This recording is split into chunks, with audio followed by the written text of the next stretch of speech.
तो युवा विचार मंच के सभी सम्मानित पदाधिकारी और कार्यकर्ता बंधुओं बहनों, आज जब वर्तमान लॉकडाउन की स्थिति में पिछले 4 महीनों से जो हमारी अर्थव्यवस्था में प्रतिदिन $8 बिलियन, करीब 60 से 65 हजार करोड़ रुपए का दैनिक जो जीडीपी कंट्रीब्यूशन होता है, उसमें से लगभग हम देखें तो 60 से 70% उसमें से माइनस हो गया है और लगभग प्रतिदिन हमको 40 हजार करोड़ रुपए का जीडीपी कंट्रीब्यूशन में क्षति हो रही है।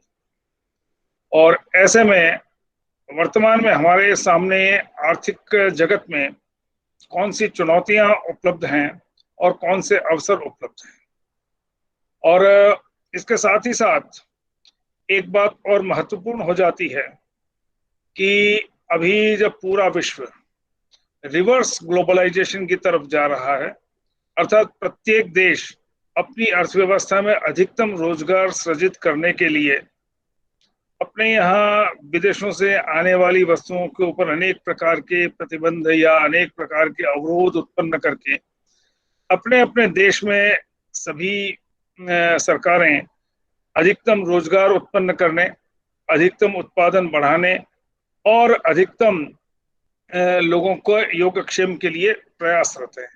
ऐसे में हम भी यदि देखते हैं कि भारत की अर्थव्यवस्था में वर्तमान में क्या चुनौतियां हमें दिखाई देती है और कौन से अवसर हमें सुलभ हो सकते हैं।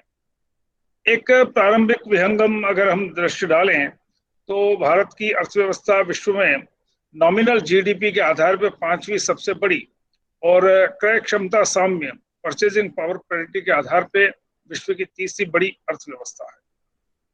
लेकिन अगर हम प्रति व्यक्ति आय की दृष्टि से देखें, क्योंकि हमारी जनसंख्या लगभग 138 करोड़ है, तो उसमें हम 139वें स्थान पर पहुंच जाते हैं। और अगर हम परचेजिंग पावर पैरिटी के आधार पर भी प्रति व्यक्ति आय के आधार पर देखें तो दुनिया में 118वें स्थान पर पहुंच जाते हैं। तो जहां विश्व की तीसरी या 5वीं सबसे बड़ी अर्थव्यवस्था होना एक प्रतिष्ठा का विषय है, वहीं एक बहुत बड़ी चुनौती हमारी प्रति व्यक्ति आय का इतना न्यून होना। उसके पहले एक बात मैं ये कहना चाहता हूं कि अनादिकाल से भारतीय अर्थव्यवस्था विश्व में क्रमांक 1 पर रही है। ऐसा शायद कुछ लोगों ने पढ़ा होगा कि British economic historian Angus Maddison को, जो औद्योगिक देशों का समूह है, organisation for economic cooperation and development OECD countries, जिसमें अमेरिका, यूरोप, जापान, कोरिया आदि सभी औद्योगिक देश हैं, उन्होंने कहा कि एंगस, तुम विश्व का पिछले 2000 वर्ष का इतिहास लिख सकते हो क्या? तो एंगस ने हाँ की थी और एंगस मैडिसन ने फिर कहा कि मुझे करीब 130 विशेषज्ञ आप दे दीजिए। उसने कुछ आर्कियोलॉजिस्ट मांगे, कुछ उसने अर्थशास्त्री मांगे, कुछ एंथ्रोपोलॉजिस्ट मांगे, ऐसे बड़े अच्छे मूर्धन्य मतलब वैज्ञानिकों को 130 को लेकर, और OECD देशों ने उसको एक चार्टर्ड एयरक्राफ्ट भी दिया ताकि विश्व के सभी देशों में जहां उसको अपनी टीम के साथ 2 लोग, 4 लोग, 6 लोग के साथ जाना है वह जा सकता था, सारा अध्ययन करके। और उसने world economic history millennium perspective लिखी, और वह भी OECD देशों का हेडक्वार्टर यूरोप में बेल्जियम की राजधानी ब्रुसेल्स में है, वहां से प्रकाशित हुई है world economic history millennium perspective. उसमें उन्होंने अनेक तालिकाएं देकर और यह स्थापित किया है कि 0 AD से 1500 AD तक वर्ल्ड मैन्युफैक्चरिंग में या वर्ल्ड जीडीपी में भारत का योगदान 34% था।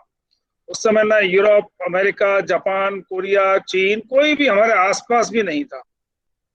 और उसके बाद में फिर हमने देखा कि मुगलों के काल में जो विभिन्न अत्याचार हुए, उस दौर में हमारा जीडीपी घटा, लेकिन फिर भी 1700 औरंगजेब के काल में भी यह जो है हमारा 22% वर्ल्ड जीडीपी में योगदान था।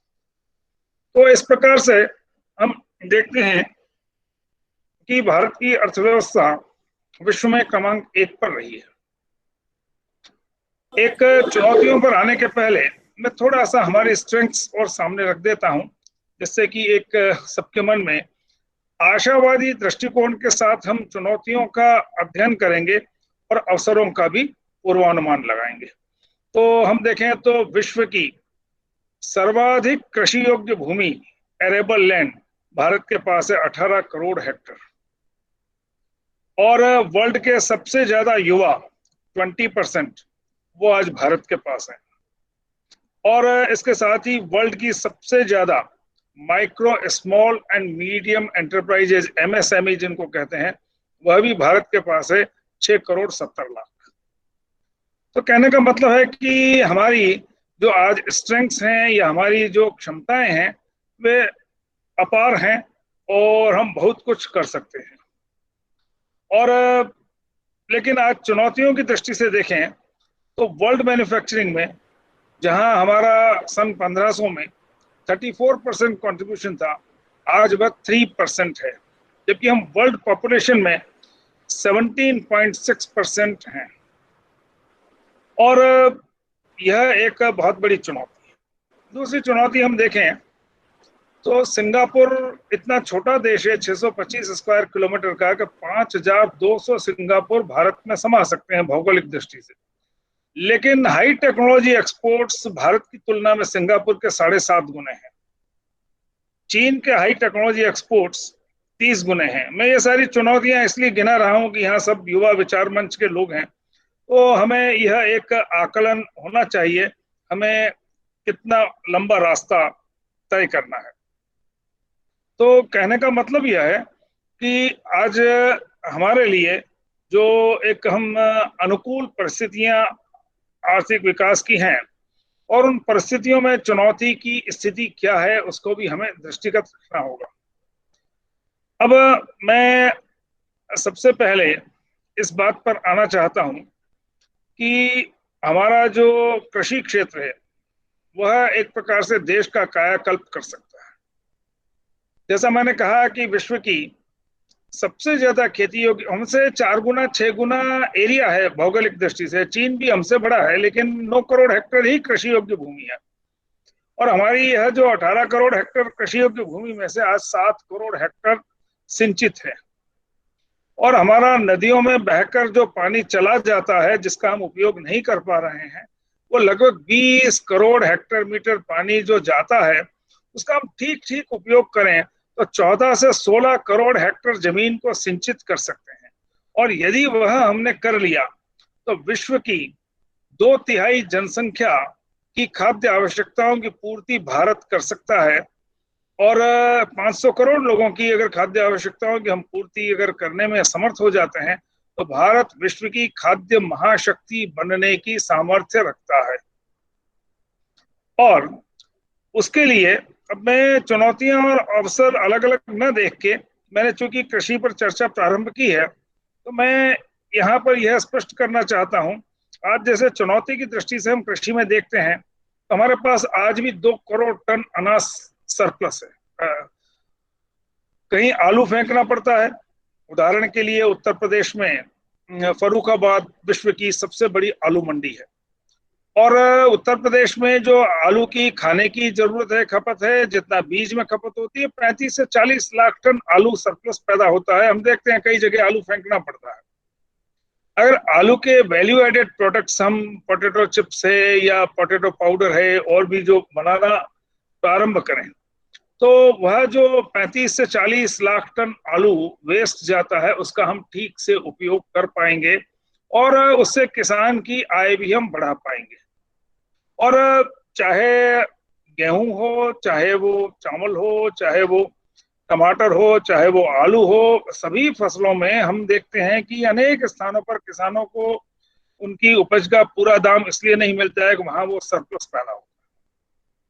अब अगर हमने, जैसा मैंने कहा कि विश्व की 500 करोड़ जनसंख्या की खाद्य आवश्यकताओं की पूर्ति करने में हमको सक्षम होना है तो 2 काम करने होंगे।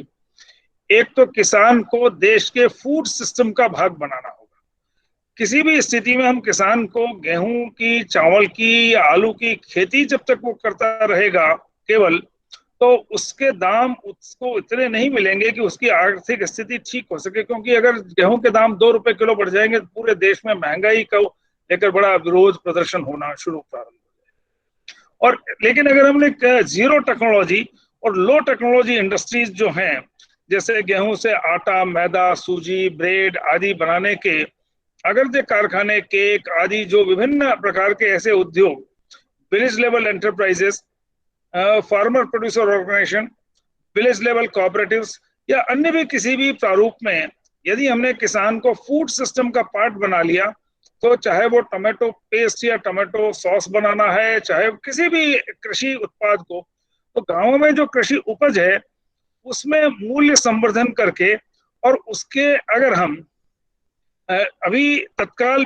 एक्सपोर्ट वर्दी हम प्रोडक्ट नहीं बना पाएंगे, लेकिन धीरे धीरे अगर हमने एक्सपोर्ट वर्दी प्रोडक्ट्स मार्केट में लाने शुरू किए, तो हम एक प्रकार से जहां पूरे विश्व की 2/3 जनसंख्या की खाद्य आवश्यकताओं की भी पूर्ति करेंगे, और किसान जिसको आज गेहूं, चावल या आलू या टमाटर पैदा करने में जो जितना मूल्य नहीं मिल पाता है, उसका लाभकारी मूल्य, उसको अगर हम खाद्य तंत्र का अगर भाग बना लिया, और ऐसी जैसे आप युवा विचार मंच है, और मुझे लगता है कि मैंने हमारे विश्वविद्यालय में हम ऐसा भी सोच रहे हैं कि विद्यार्थियों के लिए 2 या 4 क्रेडिट को का एक ऐसा ग्राम स्वावलंबन, और गांवों में जो विभिन्न प्रकार की कृषि उपजें हैं उनका वैल्यू एडेड प्रोडक्ट्स, और इस सब के लिए हम ऐसा प्रशिक्षण देने की सोच रहे हैं। यदि आज का युवा वर्ग अपने ग्रामीण क्षेत्र में इस प्रकार का फूड सिस्टम का अगर किसानों को भाग बनाना प्रारंभ कर दे, तो एक बहुत हम क्रांतिकारी कदम उठा सकते हैं। सामान्यतः जिस उदाहरण को मैं अंत में देता हूँ, इस उदाहरण को मैं पहले दे देता हूँ यहाँ। उदाहरण के लिए 1945 में अंग्रेजों ने बॉम्बे मिल्क स्कीम बनाई बम्बई में दूध की पूर्ति के लिए, और उन्होंने महाराष्ट्र और गुजरात से मिल्क कलेक्ट करने के लिए पोल्सन नामक कंपनी, पोल्सन लिमिटेड नाम की कंपनी को लगाया। खेड़ा उस समय छोटा सा कस्बा था, वहां जिला भी नहीं था। वहां के 126 किसानों ने अपनी एक कोऑपरेटिव बना ली, और उन्होंने कहा बॉम्बे मिल्क स्कीम वालों को, भाई हम अपना दूध पोल्सन लिमिटेड को नहीं बेचेंगे, आप सीधे हमसे लीजिए। उन्होंने कहा कितना दूध है? 247 लीटर। अब अगर 126 किसान जिनका 2 लीटर प्रतिदिन प्रति किसान भी गिने तो 252 लीटर होना चाहिए। अब वो 247 लीटर्स ऑफ मिल्क खेड़ा से मुंबई 425 किलोमीटर दूर ले जाके रोज डिलीवरी देना, उसमें उनको क्या मिलने वाला था? तो बॉम्बे मिल्क स्कीम ने भी मना कर दिया, लेकिन उन्होंने फिर हड़ताल कर दी, और अंत में बॉम्बे मिल्क स्कीम ने उनसे खरीदना शुरू किया। धीरे धीरे उनके सदस्य बढ़ते गए, और बढ़ते बढ़ते 5000 सदस्य हो गए। दूध सरप्लस होने लगा, सर्दियों में ज्यादा होता था। एक चिलिंग प्लांट लगा दिया। चिलिंग प्लांट लगाने के बाद उन्होंने पाउडर के दूध का और बटर का प्लांट लगा दिया। आज धीरे धीरे वो 50,000 करोड़ का cooperative milk marketing federation Amul बन गया। वो 126 अनपढ़ किसान जिनका बेचने योग्य दूध प्रतिदिन 2 लीटर भी नहीं था, उन्होंने जो एक आजादी के पहले 1945 में जो पहल की, अपना एक कोऑपरेटिव बनाया, आज वह अमूल बड़ी बड़ी मल्टीनेशनल कंपनियों को, नेस्ले आदि को चॉकलेट, आइसक्रीम, पिज्जा, अनेक प्रोडक्ट्स में कंपटीशन दे रही है। और उसकी देखा देखी 22 स्टेट्स ने भी इसी तरह की 3 टियर मिल्क मार्केटिंग फेडरेशन बनाई, और हिंदुस्तान का 1.5 करोड़ किसान उस 3 tier cooperative milk marketing federation से जुड़ा हुआ है। और भारत विश्व का सबसे सर्वाधिक दुग्ध उत्पादक देश बन गया, और आज वर्ल्ड में per day per capita availability milk की 350 मिलीलीटर है, हमारे देश में 450 मिलीलीटर है। यह केवल और केवल ऐसे 126 अनपढ़ किसान जिनका प्रतिदिन बेचने योग्य दूध 2 लीटर भी नहीं था, उनके द्वारा की सामूहिक पहल का परिणाम है कि हमने यह देश में व्हाइट रिवॉल्यूशन ला पाए। तो कहने का मतलब यह है कि अगर आज का युवा तय कर ले कि हमारी देश की 3/4 जनसंख्या गांवों में निवास करती है, देश की 50% जनसंख्या कृषि पर निर्भर है, और ऐसे में अगर हमने ऐसी village level enterprises, farmer producer organisations और विलेज कोऑपरेटिव्स के माध्यम से, और आजकल तो ऑफ फार्मर प्रोड्यूसर ऑर्गेनाइजेशन की भी सरकार की योजना है कि गांव में जो दूसरे गैर कृषि कार्य करने वाले जो शिल्पी हैं उनका भी। तो कहने का मतलब यह है कि सबसे पहला हमको इंटीग्रल रूरल डेवलपमेंट, समेकित ग्राम विकास के लिए एक बहुत अच्छा अवसर है। तो जहां आज हम देखते हैं गांवों में गरीबी है, गांवों में बेरोजगारी है, गांवों में इंफ्रास्ट्रक्चर की कमी है, लेकिन अगर हमने इस प्रकार से जीरो टेक्नोलॉजी और लो टेक्नोलॉजी इंडस्ट्रीज को गाँवों में स्थापित करके और किसान को अगर फूड सिस्टम का पार्ट बना लिया तो हम एक बहुत बड़ी क्रांति कर सकेंगे। दूसरा, अब मैं आ जाता हूं कि आज जैसा मैंने कहा कि अपने देश का वर्ल्ड मैन्युफैक्चरिंग में कंट्रीब्यूशन केवल 3% है, जबकि हम वर्ल्ड की 17.6% पॉपुलेशन है। चाइना का भी लगभग 18.4% पॉपुलेशन है, लेकिन उसका वर्ल्ड मैन्युफैक्चरिंग में 28% कंट्रीब्यूशन है। और जापान, जिसकी वर्ल्ड पॉपुलेशन में शेयर केवल 1.6% है, उसका वर्ल्ड मैन्युफैक्चरिंग में शेयर 8 से लेकर 12% तक रहा है। 5 वर्ष पहले तक 10% था, आज भी 7.5-8% है। और यह है केवल केवल केवल जापानी नागरिकों की उच्च आर्थिक राष्ट्रनिष्ठा या स्वदेशी का भाव। जापान में कुल मिलाकर 4% विदेशी कारें बिकती है, बाकी सारी कारें मेड बाय जापान है। कोई भी जापानी नागरिक विदेशी कार या विदेशी प्रोडक्ट ही नहीं खरीदता, चाहे वो टॉयलेटरीज के साबुन आदि हो, चाहे वो खाद्य पदार्थ हो, चाहे वो वस्त्र हो। जापानी नागरिक जहां भी मेड बाय जापान उत्पाद हैं वह उन्हें ही खरीदता है।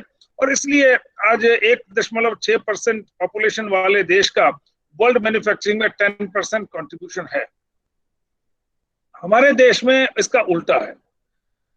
टाटा महिंद्रा की 13% कारें स्वदेशी मेड बाय भारत बिकती है, बाकी हम अपने देश में सारी कारें, चाहे आप होंडा, हुंडई, सुजुकी की, मारुति या जो भी विदेशी कारें हम खरीदते हैं, और ऐसा लगभग ज्यादातर प्रोडक्ट्स में है।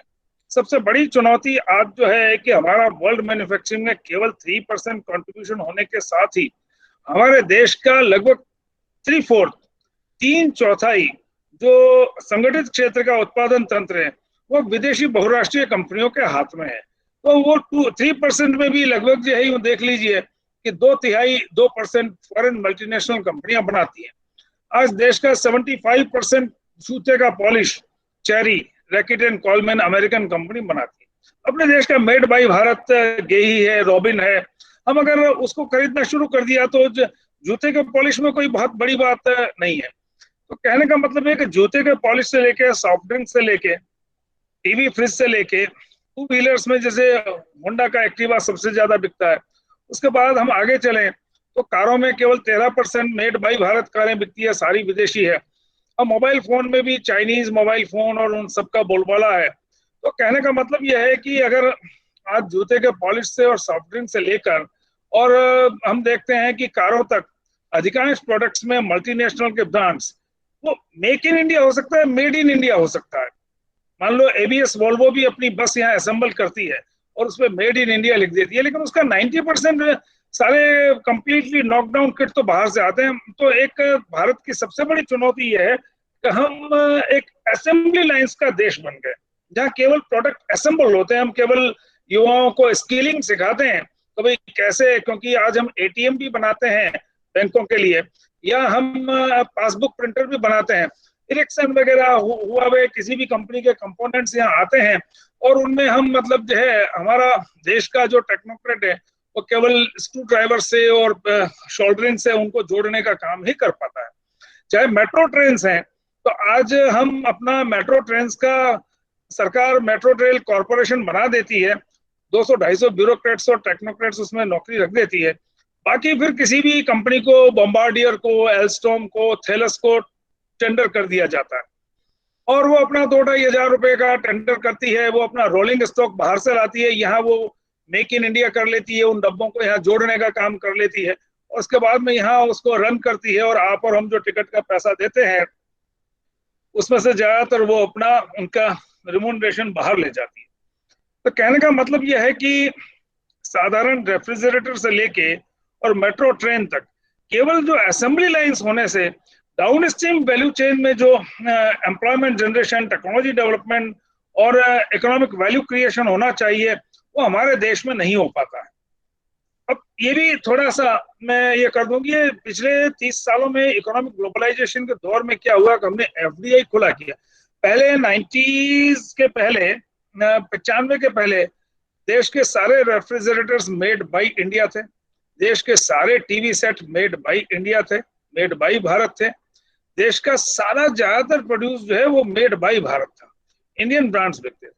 अब जब से हमने एफडीआई को प्रमोट करना शुरू किया, तो जैसे सबसे ज्यादा रेफ्रिजरेटर बिकते थे केल्विनेटर, उसको वर्लपूल ने खरीद लिया। वर्लपूल अमेरिकन कंपनी है। तो जब तक केल्विनेटर बनता था तो उसका कच्चा लोहा जो भूमि में से निकलता, उससे लेके आयरन, तो कॉपर, जिंक, सब कुछ देश में बनता, उससे वायर, उससे मिनी कंप्रेसर, उससे रेफ्रिजरेटर। तो 100 टाइम्स एम्प्लॉयमेंट जनरेट होता था। अब क्या होता है कि जैसे ही केल्विनेटर को ले लिया वर्लपूल ने, उसने अपना मिनी कंप्रेसर बनाना बंद कर दिया। बाकी तो अलमीरा का ढांचा है, जो टेक्नोलॉजी इंटेंसिव एक्टिविटी सारी वो बाहर ले जा रहे हैं, और इसको कहते हैं ग्लोबल डिवीजन ऑफ लेबर। और अब क्या करता है कि वह जो वर्लपूल कंपनी है, वह अपना सारे कंपोनेंट दुनिया के विभिन्न देशों से अपनी खुद की ब्रांचेस से लाती है और यह असेंबल करने का काम करती है। जैसे मिनी कंप्रेसर हमने वर्लपूल ने यहाँ बनाना बंद कर दिया था। टेक्मा करके पोर्टुगीज कंपनी आई, उसने मिनी कंप्रेसर का वर्लपूल से भी कारखाना खरीद लिया, श्रीराम इंडस्ट्रियल इंजीनियरिंग लिमिटेड से सारा लेके देश में मोनोपोली डेवलप कर ली। और उसके बाद वो भी क्या है, अपना पिस्टन, सिलेंडर, सारे कंपोनेंट्स बाहर से लाती है, असेंबल करती है। तो पिछले 30 सालों में हमारे यहाँ हाई टेक्नोलॉजी प्रोडक्ट्स तो हैं, लेकिन उनकी मैन्युफैक्चरिंग में जो टेक्नोलॉजी इंटेंसिव एक्टिविटीज है, वो सारी की सारी देश से बाहर जाने से देश में हम केवल असेंबल करते हैं। तो ये असेंबलिंग के, जैसे उदाहरण के लिए लीजिए, छोटी सी एक खिलौना की कार भी होगी, अगर वो चीन से आ रही है या यहाँ असेंबल हो रही है, तो सारे कंपोनेंट बाहर से आ रहे हैं। अगर हम अपने देश में बनाएंगे तो उस खिलौना की कार में छोटी कॉइल लगेगी, तो कॉइल मैन्युफैक्चरिंग कंपनी का काम चलेगा। कॉइल मैन्युफैक्चरिंग कंपनी वाला एनामल्ड वायर खरीदेगा तो वायर एनामलिंग कंपनी का काम चलेगा। वायर एनामलिंग कंपनी कॉपर वायर खरीदेगी तो कॉपर ड्राइंग मशीन वाले का काम चलेगा। कॉपर ड्राइंग मशीन वाला कॉपर इनगोट खरीदेगा। तो डाउन स्ट्रीम वैल्यू चेन में ओरिजिनल इक्विपमेंट्स की मैन्युफैक्चरिंग में 100 टाइम्स एम्प्लॉयमेंट जनरेट होता है, 100 टाइम्स वैल्यू एडिशन होता है, और देश की टेक्नोलॉजी समुन्नत होती है। और हम मतलब जो है इसलिए, और उसके लिए जरूरी है कि हम मेड बाय भारत प्रोडक्ट्स खरीदें। केवल मेड इन इंडिया लिखा हुआ प्रोडक्ट खरीदने से काम नहीं चलेगा। अगर फिलिप्स का ट्यूबलाइट और बल्ब और प्रेस हमने मेड इन इंडिया लिखा हुआ है, मेक इन इंडिया है, लेकिन वह जो है उसका प्रॉफिट हॉलैंड जाएगा और उसका जो है टेक्नोलॉजी डेवलपमेंट हॉलैंड में होगा। हमने बजाज, सूर्या, कोई भी विप्रो, कोई भी भारतीय ब्रांड खरीदा, हम देश में उच्च प्रौद्योगिकी प्रदान क्रियाओं को बढ़ावा देंगे, R&D को बढ़ावा देंगे, डाउन स्ट्रीम वैल्यू चेन में रोजगार पैदा होगा। तो दूसरी बात जो मुझे लगता है कि हमें आज मेड बाय इंडिया प्रोडक्ट्स और ब्रांड्स और सर्विसेज को आगे बढ़ाने की आवश्यकता है। तीसरी जो चुनौती मुझे आज के समय में लगती है, वह यह लगती है कि हमें हर एक प्रोडक्ट में अपनी खुद की टेक्नोलॉजी और अपने खुद के प्रोडक्ट डेवलप करने होंगे। उदाहरण के लिए, आज हम सॉफ्टवेयर डेवलपर्स तो हिंदुस्तान के पास सबसे ज्यादा है, लेकिन हम काम किसके लिए करते हैं? सन माइक्रो सिस्टम के लिए करते हैं, गूगल के लिए करते हैं, एप्पल के लिए करते हैं, और हमारी इवन बड़ी कंपनियां भी, चाहे TCS हो, इन्फोसिस हो, वो सारे उनके लिए छोटे छोटे वैल्यू एडेड मतलब जो सर्विसेज प्रोवाइड करते हैं। वर्ल्ड के सॉफ्टवेयर प्रोडक्ट के जो एक्सपोर्ट्स हैं $432 बिलियन, उसमें भारत का सॉफ्टवेयर प्रोडक्ट्स का एक्सपोर्ट्स केवल $2 बिलियन का है, लेस देन 0.5%। तो कहने का मतलब यह है कि जब तक हम, आज जैसे आप सब युवा हैं, कई लोग रिसर्च स्कॉलर्स होंगे, तो हम SPSS के डेटा एनालिटिक्स के सॉफ्टवेयर क्या हम SPSS जैसा सॉफ्टवेयर नहीं बना सकते हैं? कि हमारी 10 कंपनियां मिलके या 4 यूनिवर्सिटीज मिलके SPSS जैसा डेटा एनालिटिक्स का सॉफ्टवेयर बना सकती हैं?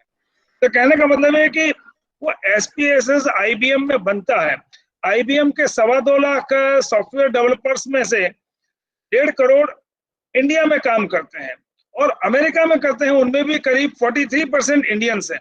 तो एक तरह से IBM का ये SPSS का सॉफ्टवेयर बनाने में जो वैल्यू एडिशन कर रहे हैं, वो हम भारतीय कर रहे हैं। लेकिन क्या है कि जब तक हम अपना प्रोडक्ट और ब्रांड, अपना मेड बाय भारत प्रोडक्ट और ब्रांड नहीं बनाएंगे, तब तक हम इस दिशा में आगे नहीं बढ़ पाएंगे। एक दूसरी जो सबसे बड़ी चुनौती है, जो मैंने कहा कि आज इंडिया का इंडस्ट्री, कॉमर्स, ट्रेड और एग्रीकल्चर पे जिस तरह से विदेशी कंपनियों का कब्जा होता चला जा रहा है, हम जैसा मैंने कहा है कि भाई आज फ्रिज या टीवी में ऑलमोस्ट 75% विदेशी बहुराष्ट्रीय कंपनी, सैमसंग, सेंसुई, वर्लपूल। और आज हम देखें, जैसा मैंने कहा कि आप देखिए कि जूते के पॉलिश से लेके टीवी फ्रिज से होते हुए, कारों से होते हुए, सब में अगर तो धीरे धीरे मल्टीनेशनल कंपनियों का वर्चस्व बढ़ेगा, तो 5 साल बाद इस देश के उत्पादन के साधनों पर किसका नियंत्रण और स्वामित्व होगा? आपका, हमारा, भारतीयों का, या विदेशी बहुराष्ट्रीय कंपनियों का? तो कहने का मतलब यह है कि यदि हम मेड बाई भारत प्रोडक्ट्स खरीदेंगे, और मेड बाई भारत प्रोडक्ट्स के लिए देश में टेक्नो नेशनलिज्म, एक बात जो मैंने कही थी, इकोनॉमिक पैट्रियोटिज्म, आर्थिक राष्ट्रनिष्ठा या स्वदेशी। दूसरी बात जो आज हमारे देश में टेक्नो नेशनलिज्म की कमी है, तकनीकी राष्ट्रवाद की आवश्यकता है। यानी कि जो विभिन्न प्रकार की प्रौद्योगिकियां देश में विभिन्न प्रकार के उत्पाद बनाने के लिए आवश्यक है, उनको हम अपने देश में, जिसको हम कहते हैं होम ग्रोन टेक्नोलॉजी, जब तक अपने देश में हम नहीं डेवलप करेंगे, तब तक हम आगे नहीं बढ़ पाएंगे। आज के समय में अब देखिए, मैं थोड़ा सा टेक्नो नेशनलिज्म में 2-3 उदाहरण चीन के लेने से आपको स्पष्ट हो जाएगा। चीन को लगा एक डीवीडी प्लेयर पे $4.5 की रॉयल्टी देश के बाहर जाती है, तो उन्होंने डीवीडी की बजाय ईवीडी डेवलप किया, एनहांस वर्सेटाइल डिस्क। थोड़ा सा अंतर है ईवीडी डीवीडी में, और उन्होंने ईवीडी प्लेयर्स बनाए। और चीन की सरकार ने ऐसे कानून बनाए कि जिससे कि वहाँ ईवीडी प्लेयर्स भी डीवीडी प्लेयर्स जितने पॉपुलर हो गए। तो कहने का मतलब ये है कि हर फील्ड में आज, जैसे हम सब लोग विंडोज पे काम करते हैं, एंड्रॉइड पे काम करते हैं, ऑपरेटिंग सिस्टम क्या हम अपना नहीं बना सकते क्या? दुनिया के सबसे ज्यादा सॉफ्टवेयर डेवलपर्स हमारे पास हैं। चाइना ने किया, पहले रेडफ्लेक्स लिनक्स बनाया, उसके बाद उसने चाइनीज ऑपरेटिंग सिस्टम बनाया, उसके बाद में उसने और उसको इम्प्रूव करके काइलिन, उसके बाद नियो काइलिन के बाद यूनिफाइड ऑपरेटिंग सिस्टम। और आज चाइना के 40% पीसी जो है उनके अपने चाइनीज यूनिफाइड ऑपरेटिंग सिस्टम पे काम कर रहे हैं। हम सब लोग ज्यादातर मतलब जो है विंडोज और इस पे काम करते हैं। तो कहने का मतलब यह है कि आज जैसे चाइना ने अपना गूगल से ज्यादा बढ़िया सर्च इंजन बना लिया हो, तो अगर ये कोविड नहीं फैलता तो शायद हो सकता है कि 3 साल बाद दुनिया के ज्यादातर लोग वो बाइडू नाम का जो सर्च इंजन है उसको काम लेते हैं। या ज्योग्राफिकल पोजिशनिंग सिस्टम के लिए उसने बेडू करके एक अपना वो बनाया, वो भी जीपीएस से ज्यादा बढ़िया है कई मायनों में। तो कहने का मतलब यह है कि दूसरी जो चुनौती है कि हमें देश में प्रौद्योगिकी का विकास करना चाहिए। मैं 2 बातें यहाँ और जोड़ देना चाहता हूँ। एक छोटा सा उदाहरण, थोड़ा समय तो मेरा जाया होगा, लेकिन मैं फिर उसके बाद में दूसरी चुनौतियों पे आऊंगा। टेलीकॉम टेक्नोलॉजी में भारत बहुत आगे था। First generation of telecom technology में हमारा सी डॉट ने 80,000 लाइनों तक के टेलीफोन एक्सचेंज डेवलप किए थे। वो सीमेंस, मोटोरोला, कई कंपनियों से बहुत अच्छे थे। 2G में हमने एक बहुत अच्छी टेक्नोलॉजी डेवलप की, जो इलेक्ट्रॉनिक्स के हैं वो नोट कर लें, core decked, COR is small, DECT is capital. Voice और डेटा इसमें एक साथ ट्रेवल कर सकते हैं। BSNL ने दिल्ली में टावर्स खड़े करके उसकी ट्रायल भी लगा ली। अचानक हमने GSM टेक्नोलॉजी को, यूरोपियन टेक्नोलॉजी को अडॉप्ट कर लिया, और हमने वो होम ग्रोन टेक्नोलॉजी थी उसको छोड़ दिया। चाइना का उस समय तक जन्म भी नहीं हुआ था टेलीकॉम टेक्नोलॉजी में। 3G के टाइम पे उसने पैसा पानी की तरफ बहाया और सोचा कि मैं यूरोप अमेरिका से पहले डेवलप करूं, लेकिन वो अच्छी करूं, लेकिन बहुत घटिया, एकदम वाहियात टेक्नोलॉजी उसने डेवलप की TD-SCDA में। लेकिन उसने तकनीकी राष्ट्रवाद का अनुसरण करते हुए और देश में केवल स्पेक्ट्रम जो है TD-SCDA में बहुत घटिया बेकार सी टेक्नोलॉजी थी, उसके लिए रिलीज किया, और यूरोपियन और अमेरिकन टेक्नोलॉजी को अलाउ नहीं किया, और उसके कारण 3G का विस्तार वहां बहुत कम हो पाया। लेकिन उस पैसे से उन्होंने 4th जनरेशन टेलीकॉम टेक्नोलॉजी दुनिया में सबसे पहले डेवलप कर ली, और TD-LTE। और आज दुनिया के 50 से 60% नेटवर्क जो है TD-LTE पे काम करते हैं। और फिर उन्होंने उसी पैसे से 5th generation telecom technology develop कर ली। तो हम 2G दुनिया में सबसे पहले अच्छी टेक्नोलॉजी जिसमें वॉइस और डेटा एक साथ ट्रेवल कर सकते हैं, कोडेक डेवलप की, हमने उसको छोड़ दिया। और चाइना का उस समय जन्म भी नहीं हुआ था, उन्होंने अपना आज 4G और 5G में जो उन्होंने वर्चस्व बनाया, इसलिए लोग कहते हैं कि China while pursuing the policy of techno nationalism has attend the goal of techno globalism. तो कहने का मतलब यह है कि एक दूसरी चुनौती है हमारे देश में, अच्छी हो बुरी हो। जैसे उन्होंने SCDA में से काम चलाया, लेकिन अपनी होम ग्रोन टेक्नोलॉजी को बढ़ावा दिया, और उसी से वो LTE और दूसरी जो है 5th जनरेशन आगे बढ़ पाए। अब एक जो चुनौती अभी मुझे लग रही है कि जैसे हमने 100 गीगावाट का सोलर का टारगेट घोषित कर दिया था, लेकिन देश में कहीं भी सोलर पैनल का मैन्युफैक्चरिंग इकोसिस्टम बनाने की चिंता नहीं की, और बल्कि 49 ओरिजिनल इक्विपमेंट मैन्युफैक्चरर्स देश में थे, hero solar, Vikram solar, Indo solar, मोजर बायर, बहुत सारी। लेकिन चाइना ने जब सस्ती डंपिंग शुरू की तो हमने चाइनीज उनके ऊपर एंटी डंपिंग ड्यूटी लगानी थी। अमेरिका ने चाइनीज डंपिंग पे 107% ड्यूटी लगा दी एंटी डंपिंग की, जापान ने लगा दी, हमने तो वो सारे के सारे बंद हो। अब आज एक बहुत बड़ी चुनौती, हमने ये अनाउंस कर रखा है कि 2030 के बाद कोई भी फॉसिल फ्यूल की कारें देश में अलाउ नहीं करेंगे पोल्यूशन के कारण। तो अब आज से ही देखो लोग इलेक्ट्रिक व्हीकल्स खरीद रहे हैं, इलेक्ट्रिक बसेस खरीदी जा रही है। अब इसमें दो चीजें हैं, एक तो हमारे यहाँ हमने अभी इलेक्ट्रिक व्हीकल्स के लिए मैन्युफैक्चरिंग इकोसिस्टम डेवलप नहीं किया।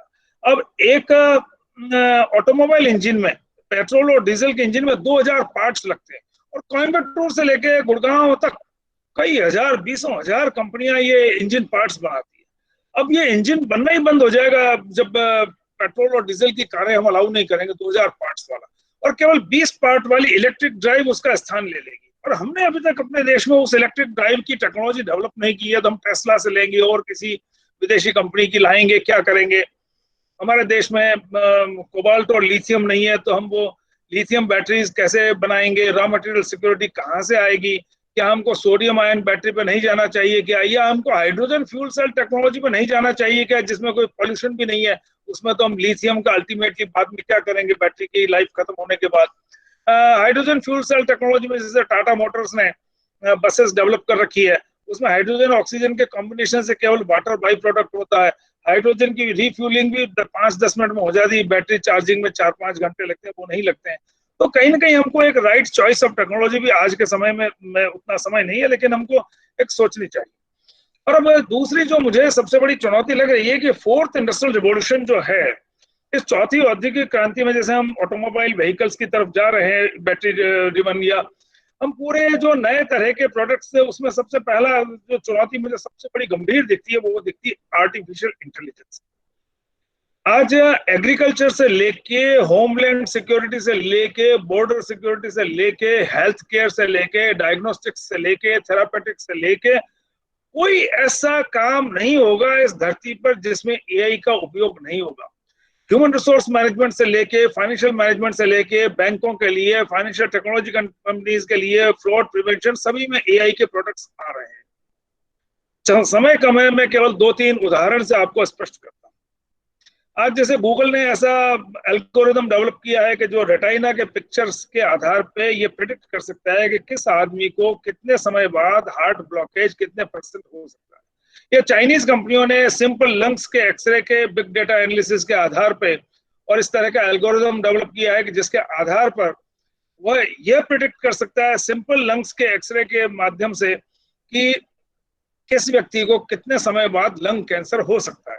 तो कहने का मतलब है कि ऐसे हेल्थ केयर, जैसे वाटसन नाम का सॉफ्टवेयर है आईबीएम का, वो कैंसर डायग्नोसिस और ट्रीटमेंट के लिए बहुत अच्छा सॉफ्टवेयर है। तो ये आर्टिफिशियल इंटेलिजेंस का उपयोग, जैसे आज हम बॉर्डर सिक्योरिटी में बड़े परेशान रहते हैं, बांग्लादेश सीमा पे हमने वायर फेंसिंग कर दी तो भी लोग वो पट्टा लगा के फिसल पट्टी की तरह आ रहे हैं। इजराइल ने अपना एक गार्डियम ऐसा डेवलप किया है कि उसने ऐसे सेंसर्स डेवलप किए हैं इलेक्ट्रिकल इंजीनियरिंग बेस्ड, कि पूरे बॉर्डर पे वो सेंसर लगा दिए, और गार्डियम नाम का ऐसा उसने रोबोट बना रखा है जो 50-60 किलोमीटर की गति से दौड़ के, तो जैसे ही वो कोई ट्रेसपासर घुसता है, उनकी सीमा क्रॉस करता है, वो सेंसर उस गार्डियम को सिग्नल देता है, वो गार्डियम दौड़कर वहां जाता है और उस को मतलब रोक लेता है ट्रेसपासर। तो कहने का मतलब है कि आज जिस तरह से आर्टिफिशियल इंटेलिजेंस का उपयोग हर क्षेत्र में हो रहा है, एग्रीकल्चर में आपने फसल कब बोई, उस दिन टेम्परेचर कितना था, हर रोज टेम्परेचर और मॉइस्चर कितना बदलता गया, उससे उस फसल कितने दिन में पकेगी, कितना यील्ड आएगा, मतलब कह रहा हूँ कहने का। अब ये सब में हम आज दुनिया से बहुत पिछड़ रहे हैं। तो सबसे बड़ी चुनौती आर्टिफिशियल इंटेलिजेंस में हमको आगे बढ़ने की। अब आज जैसे हमारे देश के अधिकांश विश्वविद्यालयों में आप सब युवा हैं, ज्यादातर कंप्यूटर सिस्टम 4 GB रैम के हैं। अगर हमको आर्टिफिशियल इंटेलिजेंस पढ़ानी है तो 16 GB रैम से नीचे का कंप्यूटर पर काम नहीं चलेगा, और अच्छे प्रोडक्ट डेवलपमेंट के लिए 32 और 64 GB रैम के कंप्यूटर्स चाहिए। तो कहने का मतलब यह है कि हमारे लिए आज चाहे एजुकेशनल सिस्टम को रिवाम्प करना है, चाहे आज हम किसी यूनिवर्सिटी में PhD केमिस्ट्री में करा रहे हैं लेकिन वहां ना गैस लिक्विड क्रोमेटोग्राफ है ना HPLC है, तो कहने का मतलब यह है कि आने वाले समय में जो उच्च प्रौद्योगिकी आधारित सारे उत्पादन होंगे उन सब। तो मुझे ऐसा लगता है कि 4 बातें इस समय में हमें करने एक जरूरी हो जाती है। अब मैं चूंकि ज्यादा चुनौती पर न जाके और संक्षेप में, एक तो सबसे पहले अगर हमने, जैसे मैंने शुरू में कहा था कि अगर हम इंटीग्रेटेड रूरल डेवलपमेंट के लिए गांव में उत्पन्न होने वाली हर फसल का वैल्यू एडेड प्रोडक्ट्स ही वहां से बाहर निकले हैं और वहां जीरो टेक्नोलॉजी और लो टेक्नोलॉजी इंडस्ट्रीज के साथ फार्मर को फूड सिस्टम का पार्ट हमने बना लिया, तो ये मानकर चलिए कि जो आज हमारा एग्रीकल्चर जीडीपी जो है वो करीब 30 लाख करोड़ का, वो करीब 250 लाख करोड़ का हमारा जीडीपी के आसपास हो जाएगा। तो ये, और आज दुनिया के सबसे ज्यादा ऑर्गेनिक ग्रोवर्स भारत में हैं, तो हम उस दिशा में आगे बढ़ सकते हैं। दूसरा, हम अगर मेड बाई भारत प्रोडक्ट्स को ही खरीदेंगे तो जूते के पॉलिश से लेके बल्ब ट्यूबलाइट से लेके प्रेस से लेके टीवी फ्रिज से लेके कारों तक, अगर देश के मेड बाई भारत प्रोडक्ट्स खरीदें तो हमारा इंडस्ट्रियल जीडीपी कम से कम 20 गुना हो जाएगा और हर व्यक्ति को एम्प्लॉयमेंट मिलेगा। 1986 में चाइना की पर कैपिटा इनकम भारत की तुलना में 15 से 20% कम थी, आज वह 4.5 गुनी हो गई। वर्ल्ड मैन्युफैक्चरिंग में चाइना का कंट्रीब्यूशन 28% हो जाने के कारण वर्ल्ड के 200 ही देशों में मिडिल इनकम ग्रुप का परसेंटेज हाईएस्ट आज चाइना में है क्वालिटी एम्प्लॉयमेंट जनरेट करने के लिए। तो दूसरा, अगर हमने यह मेड बाई भारत प्रोडक्ट्स को यानी कि आर्थिक राष्ट्रनिष्ठा को अपनाया, आर्थिक राष्ट्रनिष्ठा का एक उदाहरण, पुराने जमाने में कैमरा रोल आते थे, तो फ्यूजी दुनिया में 25% बिकता था, 75% कोडाक बिकता था अमेरिकन, लेकिन जापान में कोई नहीं खरीदता। बीच में कोडाक कंपनी ने अपनी कीमत जापान में आधी कर दी फ्यूजी की तुलना में, तब भी कोई नहीं खरीदता। तो कहने का मतलब है कि दो स्वदेशी। और तीसरा जो है वो है टेक्नो नेशनलिज्म, तकनीकी राष्ट्रवाद, यानी हर फील्ड में चाहे 19, 20 या 10 कैसी भी अच्छी बुरी हमको अपनी होम ग्रोन टेक्नोलॉजी डेवलप करके और होम ग्रोन टेक्नोलॉजी के बेसिस पे हमको आगे बढ़ना होगा। और आज जिस तरह से हमारा 90% सोलर पैनल चाइना से आते हैं, 25,000 करोड़ रुपया हर साल हम सोलर पैनल्स पे खर्च करते हैं और 2 लाख लोगों का एम्प्लॉयमेंट चाइना में पैदा हो रहा है। तो हमको सोलर पैनल से लेके इलेक्ट्रिक व्हीकल से लेके एक्टिव फार्मास्यूटिकल इंग्रेडिएंट्स से लेके इन सारी चीजें जो चाइना में के ऊपर हम डिपेंडेंट है अपने रॉ मटेरियल इंटरमीडिएट्स के लिए, हमारी इंडियन इकोनॉमी को डीकपल करना होगा चाइना से। पर ऐसी बात नहीं है। हम अंतिम उदाहरण में देखे, 2 उदाहरण और मैं दे दूंगा, उससे आपको स्पष्ट हो जाएगा। तो जैसे हमारे देश में एक्टिव फार्मास्यूटिकल इंग्रेडिएंट्स ऑलमोस्ट 80% हम अपने देश में बनाते थे। अब चाइना ने क्या किया, एक एक इंडस्ट्री में हमको डी इंडस्ट्रियलाइज करने के लिए टारगेट सेट किया। पहले सोलर पैनल में डंपिंग किया, जैसे एक्टिव एपीआई में फॉलिक एसिड चाहिए विटामिन बी कॉम्प्लेक्स बनाने के लिए, सारा फॉलिक एसिड देश में बनता था, 6-7 हजार रुपए किलो में बनता था। चाइना ने 4,500 रुपए किलो में डंपिंग किया। तो हमें उस समय एंटी डंपिंग ड्यूटी लगानी थी चाइनीज प्रोडक्ट के ऊपर, वो नहीं लगाई। तो सारे हमारे देश के विटामिन बी के फॉर्मुलेटर्स ने चाइनीज फॉलिक एसिड मंगाना शुरू कर दिया। देश के सारे वो कारखाने बंद हो गए, नॉन परफॉर्मिंग एसेट्स में बदल गए।